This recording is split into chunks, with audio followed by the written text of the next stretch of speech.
warahmatullahi wabarakatuh. Waalaikumsalam warahmatullahi wabarakatuh. Ibu-ibu gimana keadaannya hari ini, sehat Bu? Alhamdulillah sehat. Alhamdulillah ya Bu ya. Udah masak Bu di rumah Bu? Udah. Telur, masak sayur bening. Iya Bu ya.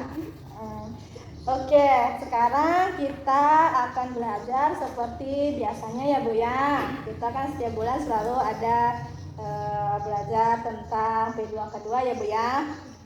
Untuk modul yang sebelumnya kira-kira Ibu ada pertanyaan Bu?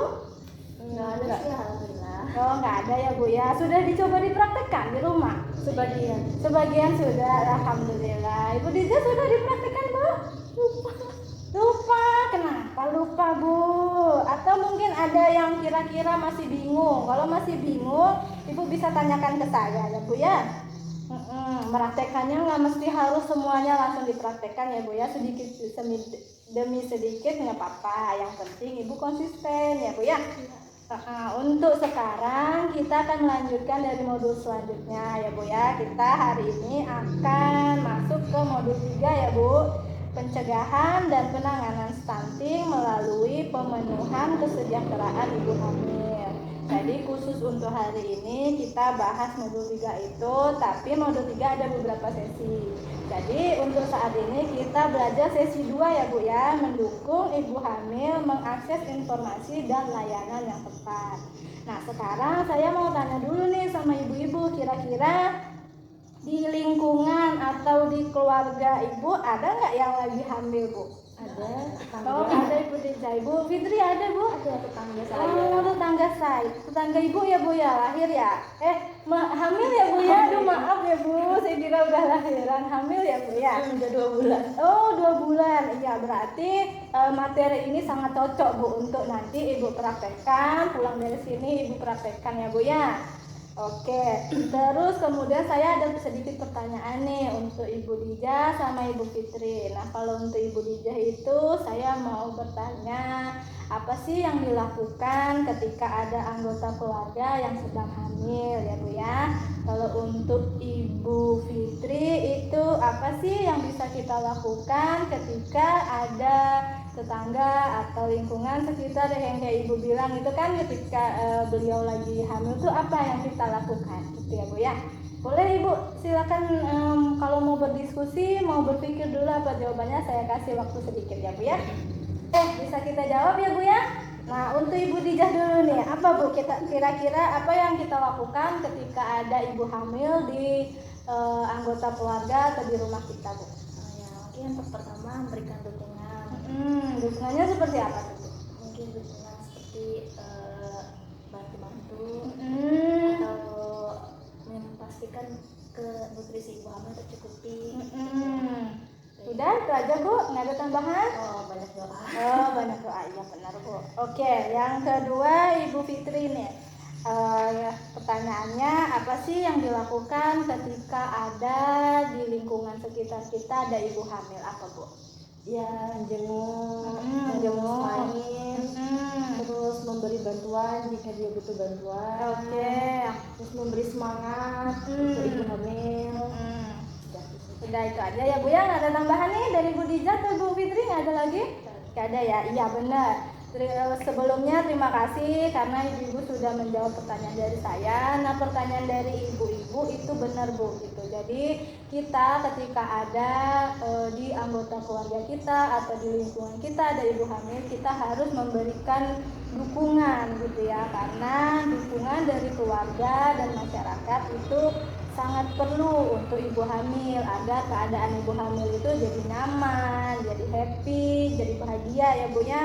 Karena ketika si ibu itu bahagia, insya Allah nanti persalinannya juga bakalan lancar, anaknya sehat dan tercegah dari stunting ya Bu ya. Oke, terus sedikit saya mau menjelaskan apa sih yang bisa kita berikan, contohnya dukungan-dukungan dari keluarga ataupun dari anggota yang ada di rumah. Itu dukungannya bisa dari pihak suami ataupun dari pihak keluarga. Nah kalau suami itu dukungannya yang harus diberikan adalah suaminya harus peduli Bu, jangan cuek Bu.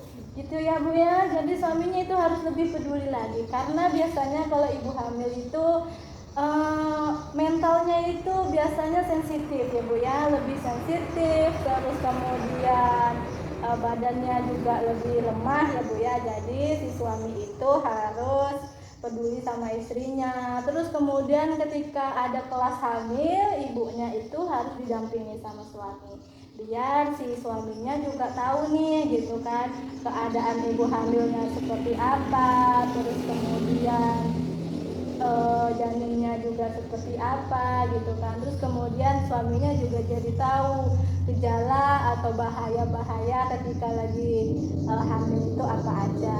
Terus juga suaminya juga jadi tahu nih pasca melahirkan, pasca persalinan itu apa aja perawatan yang dibutuhkan ya Bu ya. Terus kemudian kalau dari keluarga itu bisa kita berikan dukungan seperti ketika suaminya sedang mengantarkan istrinya atau ibu hamil tersebut ke kelas hamil atau ke posyandu, keluarganya itu bisa menggantikan peran dari si ibu atau si bapak, si suami, seperti misalkan menggantikan mengantarkan anak yang lainnya sekolah ya Bu ya, terus bisa masak di rumah gitu. Jangan karena nanti suaminya lagi nganterin ibu hamilnya ke posyandu, ternyata keluarganya yang di rumah nggak ada yang masak, pas pulang kelaparan ya Bu ya, gitu ya Bu ya. Terus kemudian si suami juga berperan dalam memberikan informasi untuk ibu hamil, apa aja sih yang penting, gizinya gimana. Terus kemudian suami juga harus sering berkonsultasi dengan bidan ya Bu ya, biar tahu gitu. Terus keluarga dan suaminya juga harus mengingatkan istrinya atau mengingatkan si ibu hamil tersebut jangan lupa ke posyandu, jangan lupa ikut kelas ibu hamil gitu ya Bu ya.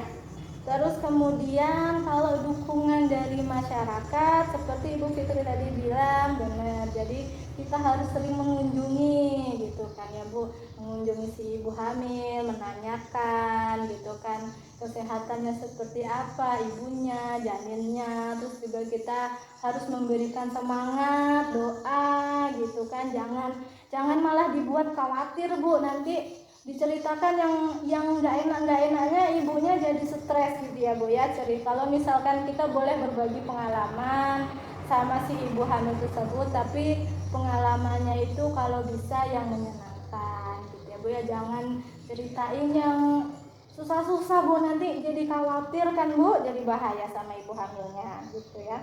Terus bisa juga memberikan tawaran ketika si ibu hamil membutuhkan bantuan, misalkan seperti meminjamkan motor nih, itu kan.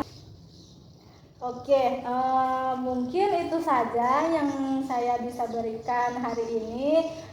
Intinya kita harus memberikan dukungan untuk ibu hamil, baik itu dari keluarga gitu kan, dari suami ataupun dari masyarakat juga. Kita harus memberikan dukungan ya Bu ya, jangan sampai ibunya itu jadi merasa tidak nyaman, akhirnya jadi stres, terus nanti janinnya juga nggak bagus ya Bu ya, ketika persalinannya ya kan Bu, tidak sehat dan lain-lain. Kita nggak mau menginginkan itu ya kan Bu.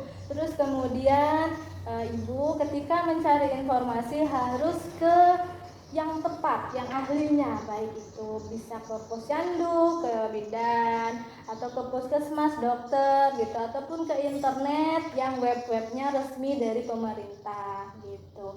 Terus kemudian ibu juga harus menyeleksi informasi-informasi yang ibu dapat, entah dari lingkungan, entah dari internet tadi. Ibu seleksi mana yang benar-benar mitos, mana yang benar-benar fakta. Terus kemudian jika ibu ragu, ibu bisa tanyakan ke pihak fasilitas kesehatan atau ke kami pendamping gitu ya Bu ya.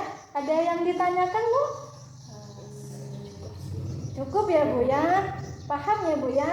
Oke, jadi pulang dari sini ibu bisa mempraktekkan di rumah ataupun di sekitaran kita ketika ada yang hamil kayak Ibu Fitri ya Bu ya. Besok langsung dipraktekkan ya Bu ya, harus sering jenguk ke tetangganya ya Bu ya, mendoakan tetangganya gitu ya Bu ya. Ada pertanyaan Bu? Nggak ada Bu? Nggak nggak ada. Berarti untuk hari ini cukup sampai sini ya Bu ya. Insya Allah kita bertemu lagi bulan depan di modul selanjutnya ya Bu ya. Oke, saya akhiri. Assalamualaikum warahmatullahi wabarakatuh. Waalaikumsalam warahmatullahi wabarakatuh.